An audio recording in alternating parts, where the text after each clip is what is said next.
Hello there, boys and girls. I hope I find you all well. So today I have to show you the Tokyo Marui Colt Double Eagle. This particular piece was pretty low down on my list of things to get, but to be honest, when I got it, I was pleasantly surprised.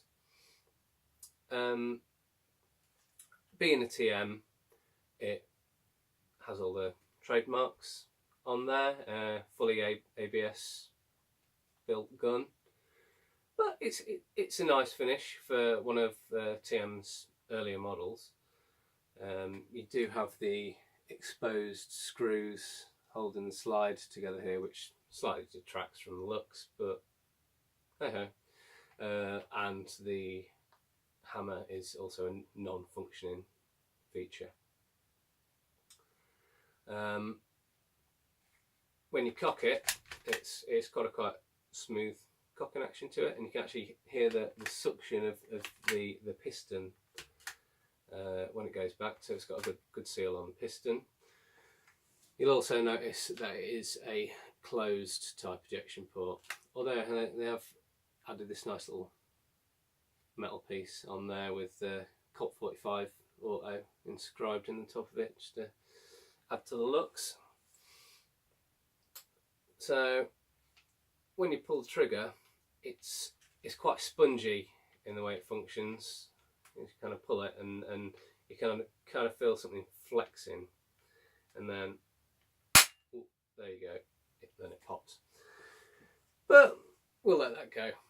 It's as said, a relatively early model. This particular piston system inside this, I found it is also in my TM Luger that I have, so I kind of assume it might be in some of the other early guns, and it differs from a lot of the other TMs. They kind of almost go up in 3 stages of levels of design, and some of them are slightly crossing over in some ways, but this, I think this is their early design piston. The sear is actually mounted to the piston, so that's a nice little interesting TM Springer factoid for you, which I know you're all fascinated by the technicalities of the inside of springers. Anyway, the safety is here. This would be the decocker on the real gun, so we click that down and it's another relatively spongy feeling safety, but safety's on springers, who needs them, eh? The magazine releases is as it should be. It's not like some of the early ones where it's just a pull type magazine. It does actually have a proper magazine release and a full-size mag. A lot of the early ones had stick mags rather than a full-size type mag, friction fit, so you just shove it in, pull it out type design, with a lockdown follower, so when you push it in it releases follower, whereas this is kind of a jump up in their design of the magazines. It does have what's typical of a lot of the later ones, where it has a U-shaped feed channel. Because it has that, you get more BBs in it. It holds 25 BBs, this magazine, which is pretty bloody good, to be honest. But one thing it doesn't have in common with the later magazines is the way it feeds. This is an open top type magazine with a little catch to hold the BBs in place, so you can just push the BBs in the top. Find one on the floor somewhere. There's one.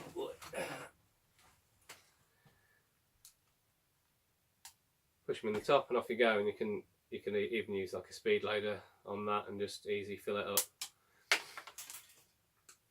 It also has witness holes, but they aren't stepped out to any particular number of BBs as they pass, nor is it very easy to tell whether it's the BB passing the witness hole or the follower passing the witness hole, because they are quite tiny. But it's interesting that they left the holes there. So the Colt Double Eagle as a real steel weapon was pretty unpopular. It didn't sell very well. The first edition of the gun, basically it was Colt's attempt at a double action type design. They took 1911 top slide and designed a double action lower for it. Issues were this grip panel here, this held in a lot of the double action mechanism, and once you took that off to fix it or clean it, etc., bits and bobs flew out all over the place. They did correct that in the model that they produced after, because of obvious complaints with this, the way the mechanism was designed, but it was tainted from the first design, so it still wasn't that popular. Also, something designed which they couldn't correct because all the mechanism was already designed was the grip. It had quite a fat grip,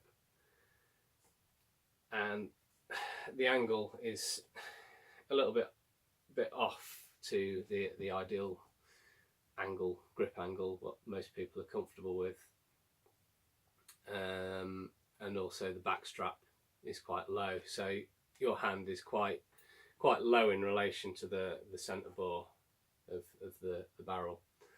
So for real steel shooters, this was relatively unpopular.